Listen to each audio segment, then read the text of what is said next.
tukiconsult mambo machache kuhusu obviously mambo yanayoendelea na kushauriana vile tutaenda, lakini before tumpatie county commissioner ama tuseme machache, we have Sasa Judy will introduce from the other side or our side, but Mr. Samji, of course we take pride. Mr. Samji is the chairman ambaye anaongoza kikosi cha wafanyi biashara ama private sector katika kusaidia umma wa Mombasa, or in assisting the needy or the vulnerable families. He has been leading us and he has done a very diligent job. You know, initially I thought things would have been easy, even the way we operate. But the guy puts me on check every time. Governor, we're supposed to do this. Governor, you're supposed to follow up on this matter. Paka, sometimes I feel like running away from WhatsApp. So let me introduce Mr. Samji to make some few remarks, and then we continue. Thank you, Mr. Governor, Mr. County Commissioner, Deputy Governor, all the dignitaries who are present here today. Welcome and a very good morning to all of you. First of all, I would like to very sincerely welcome the Diamond Trust Bank team, the DTB team, who are represented here in good numbers, led by their regional manager for the Coast Promise, Mr. Shibu, and all their senior staff in the Coast region. If you can just stand up to be identified. Just stand up, all the DTB staff. Thank you so much for coming. Thank you. Mr. Governor,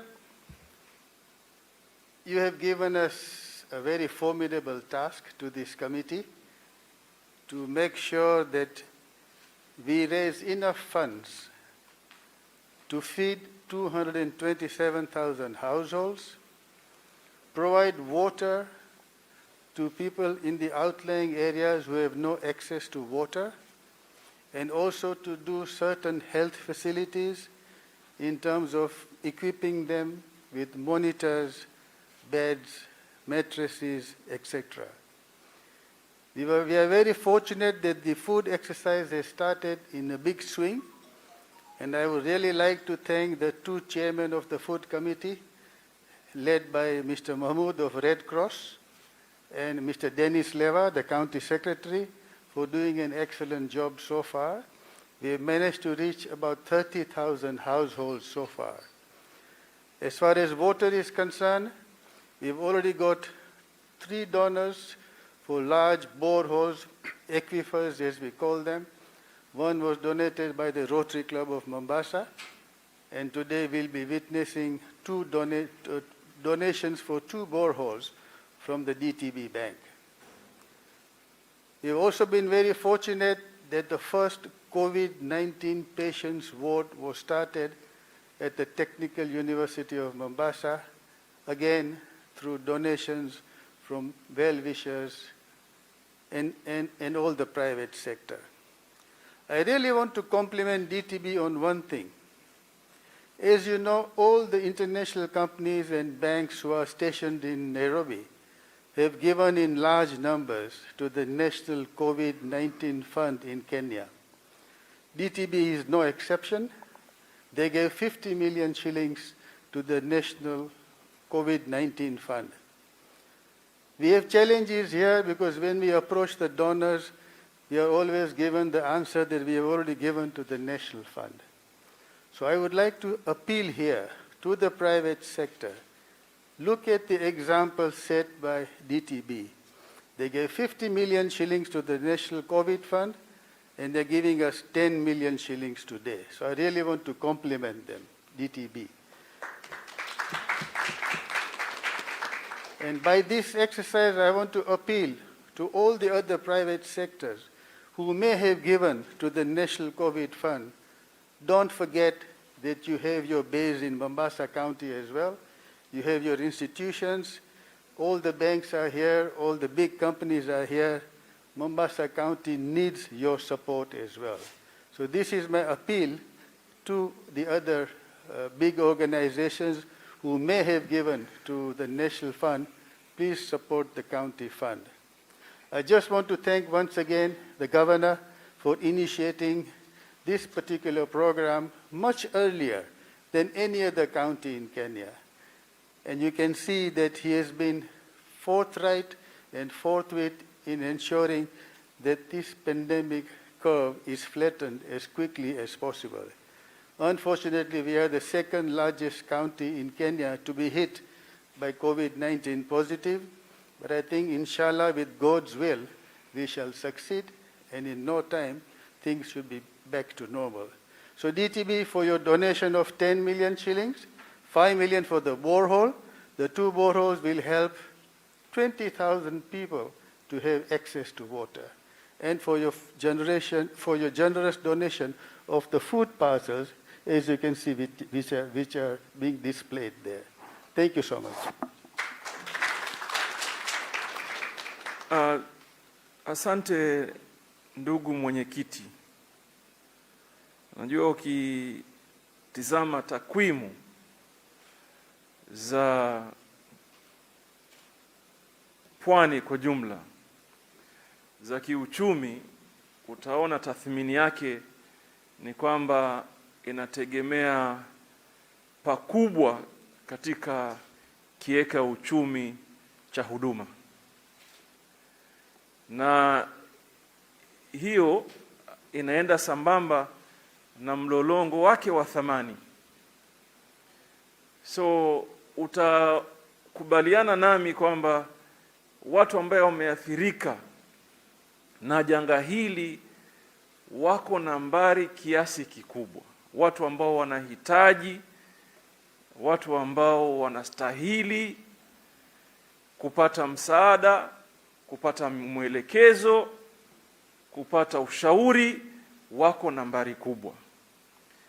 Mimi nashukuru sana kwa niaba ya watu wa Mombasa kwamba mmejitolea mhanga kuhakikisha kwamba watu wamepata msaada.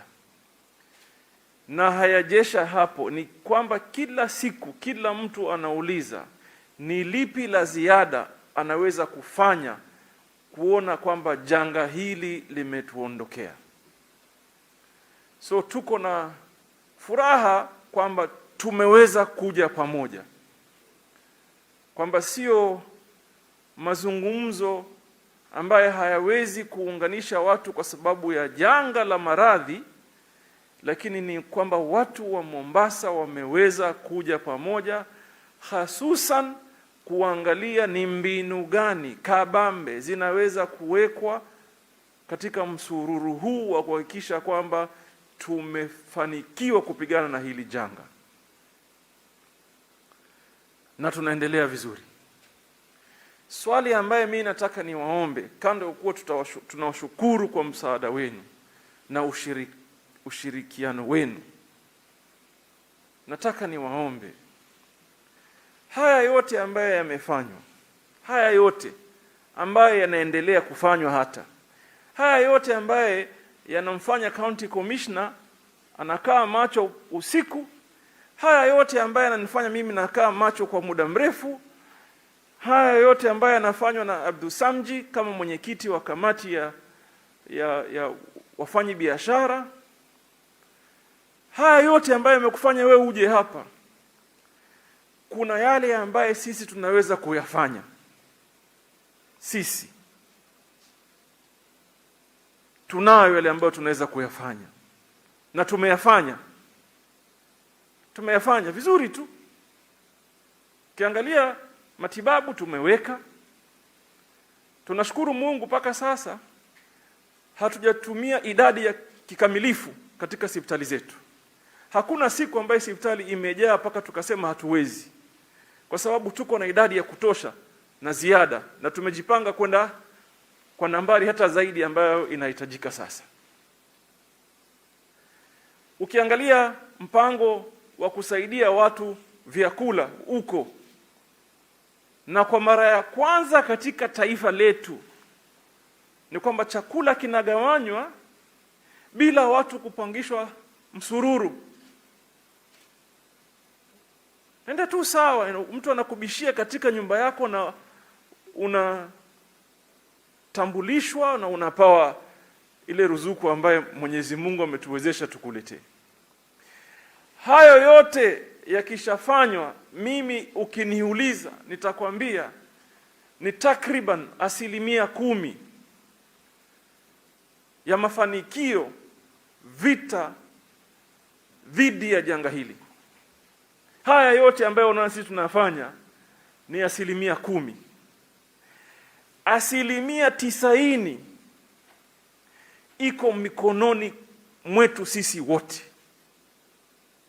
90% iko mikononi mwetu sisi wote. Na kama hatubebi majukumu, athari ni kubwa na itakuwa athari ya kudumu. So mimi naomba kwamba nashukuru tuendelee na moyo huu, na pia naomba vile vile tukitoka hapa wakati tunaenda kuzungumza na wengine tuwaeleze kinaga ubwaga, wawe na upeo mpana wa ufahamu kwamba ni dharura zaidi mtu kuchukua hatua ya kibinafsi kuliko kutegemea hatua ya viongozi na hatua ya kiserikali. Viongozi wanafanya majukumu yao, na wewe naomba ufanye majukumu yako. Sijui kama tuko pamoja paka hapo. Tupatana paka hapo. So that we understand. I can tell you, let us do all that we have, let us continue to do what we've achieved so far. Because up to this date, we have not, looking at our capacity at both our hospitals, if it is Coast General or Technical University of Mombasa, or even our quarantine centers, we have not had the numbers that have exceeded our capacity. In fact, we've been operating roughly at around 50 to 60%.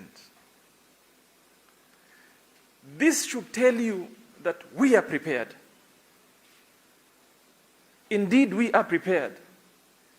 We rolled out a program with the private sector that is led by Mr. Abdul Samji to try and cushion the vulnerable families. That, in my own opinion, has done very well so far. They have done the unprecedented. They've been able to map the vulnerable families. They've been knocking at their doors. For the first time in the history of our republic, you see families receiving care packs or food packs in their households. We have been treating patients, COVID-19 patients, majority of them at no cost. We cater for their expenditure. We give them food. We give them medical care. We give them the support that they need. We look after their mental health. We're doing the best that any government can be able to do. But all that said and done, let me tell you, 90% of the responsibility, if we want to defeat this pandemic, is in the hands of the ordinary person, all of us included. And there is no magic to it. It's not rocket science. It's basic and simple. Adhere to the guidelines and regulations given to us. Simple. I keep repeating it because it needs to be done. Wear your mask. Wash your hands. Observe your hygiene. Sanitize. Observe your social distancing. It's as simple as that. And I was having a conversation this morning with the county commissioner. I said to him, if only the people of this republic would have listened the day we announced our first case, That is the day guidelines are provided for by the national government through the Ministry of Health. If only all of us had listened, by now, with or without medical care, we would have flattened the curve. But we see situations. For example, I live in Vipingo. When I drive home, until today, I deal with situations where I see border carrying 4 people. I have tried to stop them, to even pick a conversation with them. What are you doing? And somebody will still persist and insist that they are okay. Yesterday, we saw a video on social media. Someone who is in the police custody saying, "You'd rather kill me, but I'm not going to wear a mask." It was going around yesterday. Maybe some of you saw it. Somebody says, "Bana piga mimi risasi lakini sivai mask." I mean, how do you do that? How do you even go to those levels? So for me, it requires a lot of sensitization. It seems to be a mindset issue. You know? I don't know whether we started wrongly, because some people are saying, "Oh, this in Africa, we hadn't." We have buried people. Fact. We have people in ICU. Fact. We have people who have died mysteriously. That's what it is. Why do we even argue about it? Why do we even want to discuss it? Let us collectively, as a people, as a country, join hands, and together we fight this pandemic, and within no time we shall succeed. We should not allow ourselves to be drawn into these shenanigans, to these sideshows, to the examples that people are looking at other countries and what they say about COVID and how they want to follow them. That does not help anyone. We have our own problem. It is here with us. Our solution lies with us. It only requires us to think a little bit outside the box. Just a little bit. We are worried people. I am telling this committee we need to now begin the discussion on reopening our economy. How long are we able to sustain this situation? Our economy in Mombasa largely is dependent on the SMEs. They are struggling today. As much as we have plans to ensure, we are coming up with economic stimulus programs, but we need to cushion them today. But all that said and done, again we go back to the point of who contributes what, who sacrifices what, who commits to what. If we did that, then we are assured, as a people, we would change the discussion. The narrative would change. But for as long as we want to live our day-to-day lives like nothing is wrong, then we are bound for bigger problems. So my humble appeal to all of us, really, let us use all the efforts within our means to change this narrative. Let us not be the people, because the magic in COVID is only 3 things. And I'm glad that every effort from us, from national government, from civil society, is focusing on one thing. If you want to defeat COVID, like other countries have done, then the magic is in the test, treat, and isolate. It's as simple as that. Test, treat, isolate. We have the capacity to treat you, to look after you. We've worked on mechanisms of even self-quarantine or isolation. If you meet certain guidelines provided for by our public health, we encourage people to do that. So there cannot be any excuse. There has been cases, even here in Mombasa, where people that were positive were allowed to look after themselves at home, and they adhered fully to the guidelines. Today they are negative, and normalcy in their lives has resumed. But those that argue so much, cases where when Old Town was being put under cessation of movement, there are people who thought they were very smart because it was announced at 3 to take effect at 7 p.m. Quite a number of them left. They left in a hurry to go and hide somewhere. That is why you see a surge in places like Bibi Washafi. One village, 100 houses, first tests, 11 positives. So who's helping who? You left your home in Old Town, where would have taken care of, tested you, take care of you, put you to a hospital, treat you, become negative and put you back. You ran away. And then the result is that you go to another village, smaller village, 100 households. We already have 11 cases, and we are contact tracing 100 people more, making life so difficult even for the public health officers. People in the intelligence community, people in the police, CID, focusing on tracking you on the phone. Like the case where we've had someone from Kilifi. This guy went through almost 7 villages to a point where he was found by police. Why are you running away? Who have you stolen? What have you stolen and from who?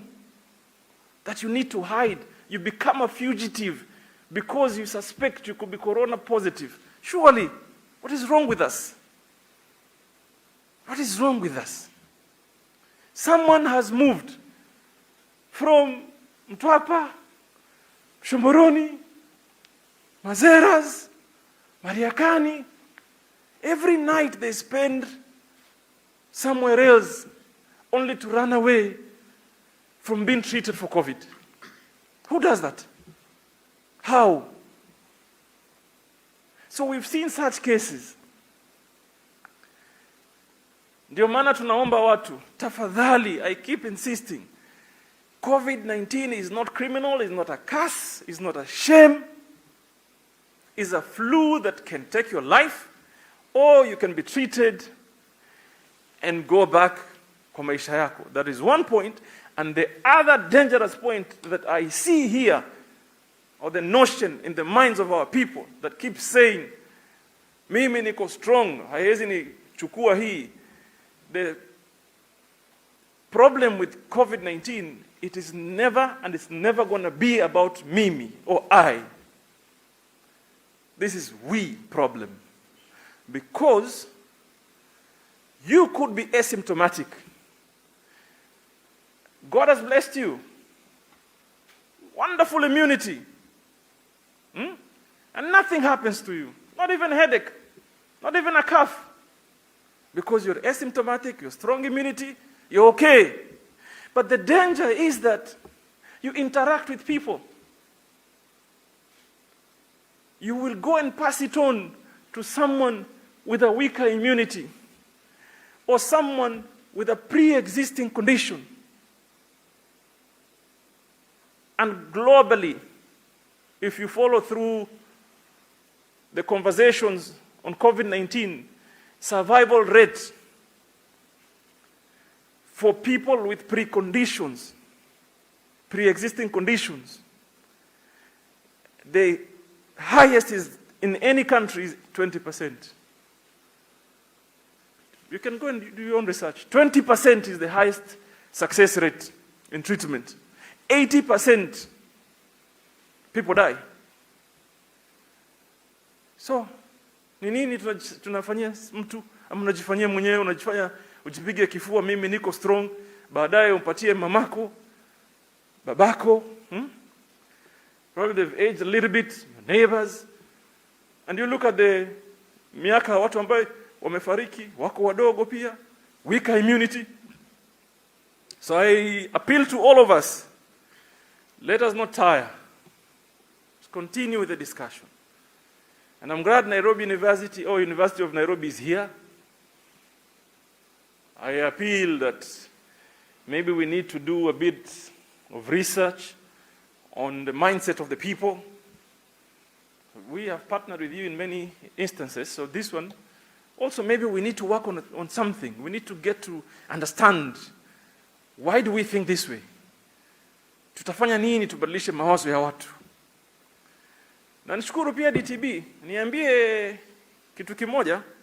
Unajua wema ulipo na wema, it's reciprocal. Reciprocity. We are looking at you, even us, as a government here, and one day we will come through for you, kwa njia moja ama ingine. And also urging those corporates that are stationed here, some of them, their absolute client base is local, and we haven't seen them come forward.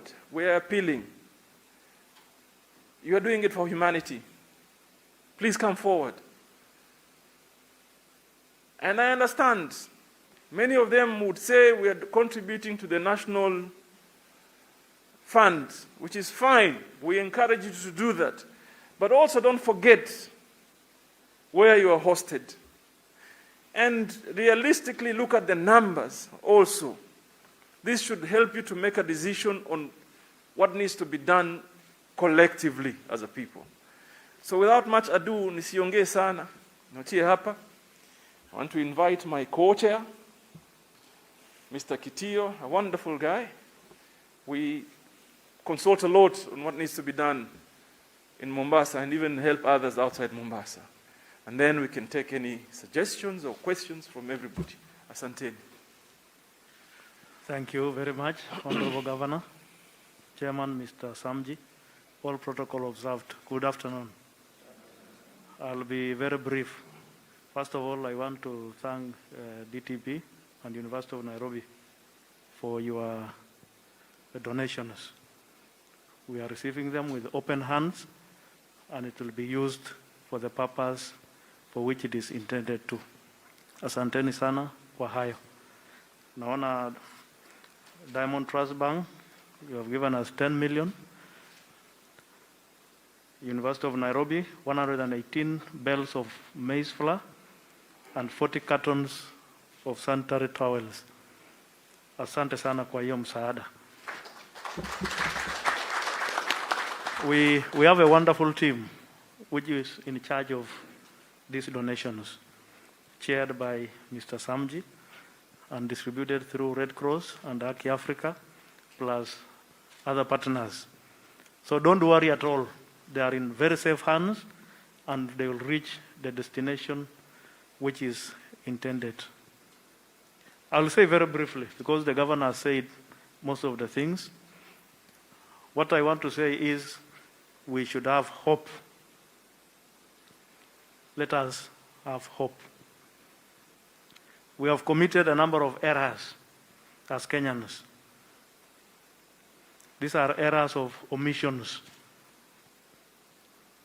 and not listening to very basic instructions. Otherwise, we would not be where we are now. If everybody was to observe the guidelines given, we would not be where we are. The other challenge is we are listening to so many other voices, which I can describe as agents of confusion. Because the government is saying this, the government and the experts are saying one thing, there are a few agents of confusion who are saying the contrary. You know, when people are still doubting about corona, even this time, what is that? Surely. Which language do you want us to communicate in? If you say you have not seen people dying, people have died. You have not seen patients, we have patients. They are there. In Mombasa, we have a total of 315 persons who have contracted corona. And we have 25 who have died in Mombasa. let me say they have died and they are buried. They'll not come back to life. 25. These are not statistics. These are people with names. And they are people of Mombasa only. And yet some people are saying, we don't believe in this thing, is that. But the good thing, the good hope, is that we also have some recoveries. 115 are fully recovered. And they are back to their normal job. What is the message here? The message is there is hope that we can actually defeat Corona if only we follow the guidelines we are given. Keep away from Corona. Simple. Wash your hands, sanitize, keep off, follow instructions. Very simple, very basic.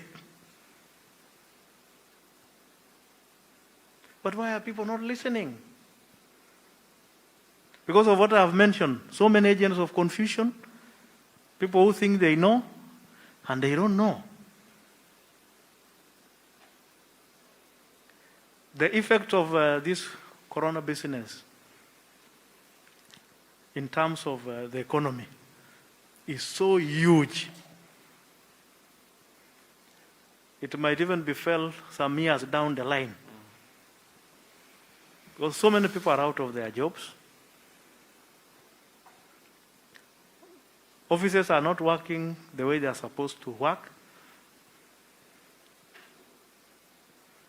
Including journalists. Some journalists were telling me now, wengine hawana mshahara, hata walikuwa naomba chakula kidogo. Labda mheshimiwa tutaangalia. They are also human. Nasapatia hawa chakula kidogo. They are Kenyans out of job. It's only that they put on brave faces.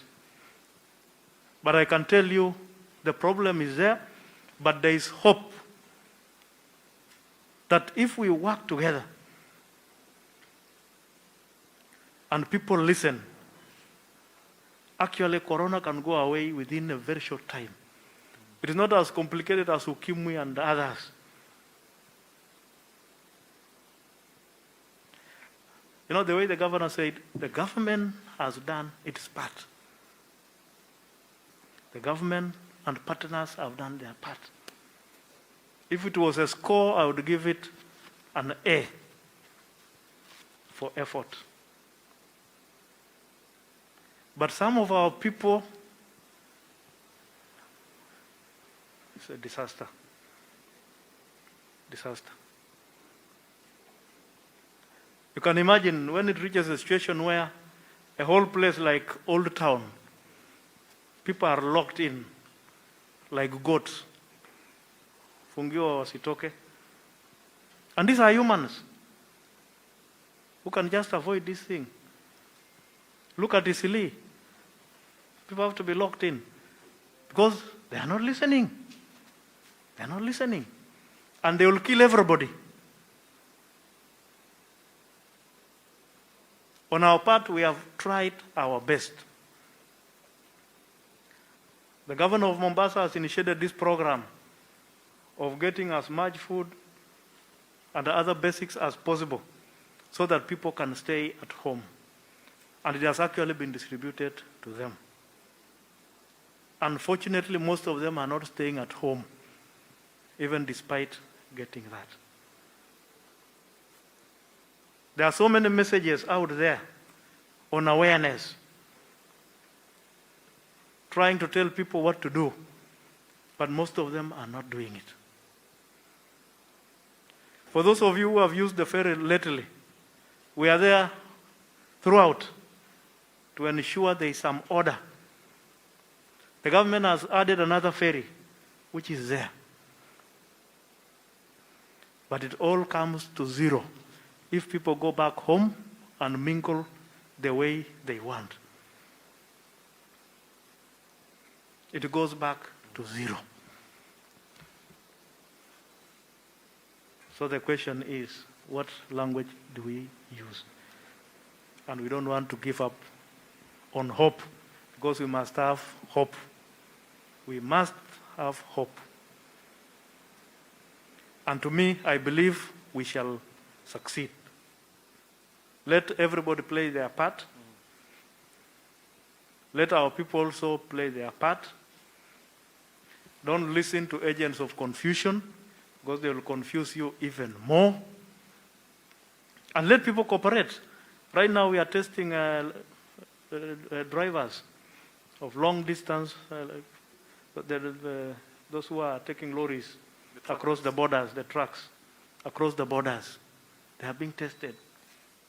But my colleague in Busia was calling and saying most of them are coming without being tested. So naambia huko fungia hawa until they are tested. Please let people cooperate and everything will be fine. Otherwise, I don't wish to say more than that. Thank you once more, and we are very honored when you come to assist our program. Thank you very much. So let me probably just add two things. One is that, initially, and I'm going to say this in Kiswahili ndio watu waelewe. Hapa kwetu walikuwa wameanza kusema mnataka kutulipisha quarantine, sisi wenyewe hatuna pesa, quarantine ni kubaya na kuchafu. Fujo tu lingi likatoka hapa kwetu. Tukakaa sisi hapa kwanza kama kamati hapa Mombasa na serikali ya kaunti ya Mombasa kushirikiana na serikali ya kitaifa, tukaweka mikakati kwamba wale ambao walikuwa tayari katika zile quarantine facilities na hawana uwezo tukawalipia. Pili, tukaenda kuongea na private sector kuboresha zile standards ama to improve on the standards, wakafanya. Tatu, wakasema kwamba tusilipishwe, tukafanya.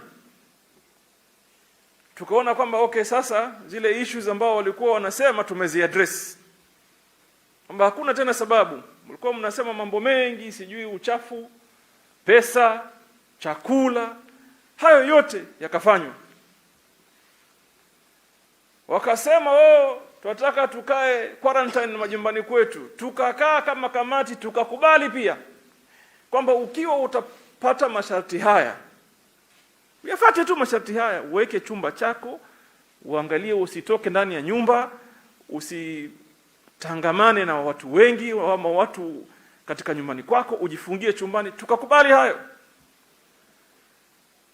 Sasa ikaja tukienda hospitali tutalipishwa. Tukatoa hayo pia, tukakupeleka katika hospitali zetu za serikali, na tena tukakuwekea feeding program tu mzuri, na watu hawajalipa pia bado mtafuta sababu. Yani wewe watafuta sababu tu, kifanya sasa hawana sababu zinkwisha. Because to be honest, hapa Old Town ambayo iko under cessation of movement, tumeweka a lot of efforts. We've ensured tank ama reservoirs za maji ambao they are dedicated to Old Town.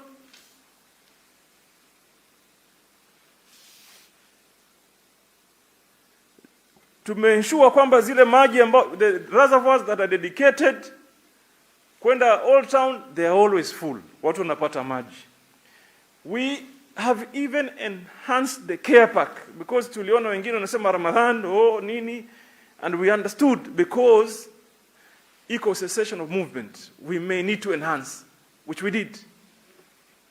Standards za hospitali zetu, my friend, in some instances they are better than the private sector. Huduma ya kutest tukakuletea nje ya nyumba yako tena bila malipo. Yote hayo wewe hutaki kuyaona, unaona tu mimi sitaki tu, bas Sitaki tu. Utanifanya nini kwani? Si mimi. Toa katika mawazo yako, you are doing it for the county commissioner. You are not. Remove it in your mind that you may be doing it for me. You are not doing it for me. So that you understand, it's not a competition. You're not competing against anybody. It is about your life, my friend, maisha yako. So hizi excuse ambazo unazitafuta ukiona unamserve mtu, you're not. You're not. It can never be a contest. That you must understand. It can never be a contest. It can never be about who has done better than the other in achieving mileage. It can never be. A pandemic such as this one, the last one was in 1918. Na watu ambaye hawana uwezo wa kufanya utafiti wakafanya. Soma kidogo tu kuhusu the pandemic in 1819. You know how many people died? 50 million people died. Watu milioni 50. Na ilikuwa flu tu kama hii. Corona. Na unajua watu walikufa zaidi wapi? Walikufa zaidi katika ile kitu inaitwa mlipuko wa pili na watatu. Katika mlipuko kama huu utaanza kuresist. You know, you'll fight it so much. And then at some point utaona life is normal. And you go out there and start hugging your people. You know, feeling free and enjoying life. But what hit the world hardest in 1918 is the second wave and the third wave. So in pandemics such as this one, inakuja inarudi mara ya pili na mara ya tatu. But then, with these modern times, with the current use of technology, social media accessibility, there's so much that we could have done differently from what people did about 100 years ago. We can communicate easily. We can share information easily. You know, same story. People were told to wear masks. People were told to observe social distancing. People were put to quarantine. Same story. Sasa sijui tusome nini. Sijui tuanze kuandika historia labda kwa kabila zetu. Maybe it would make sense tuambie watu waandike ya Kijaluo, ya Kikikuyu, ya Kiturkana, ya Kibaluya, ya Kiswahili, ya Kigiriama, ndio sote sisi tusome. Because these are basic information that is all over the place. So, nataka niseme tu kwamba tuamkeni jamani. Tuamkeni. Tusilale. Tutahesabiwa. For example, my friend Khatib here takuwa yuko hai sahihi, sio? Mungu ampatie umri na wengine. Watoto wake na wajukuu zake they be asking, kulikuwa na corona, tulifanya nini? If you don't have a story to tell, or maybe your story will be negative, kwamba mimi ndio yule nilidefy, nilipiga kifua. You know? So please, I am appealing. This is a humble appeal as a committee. Let us all work together. Tubadilishe mindset za watu.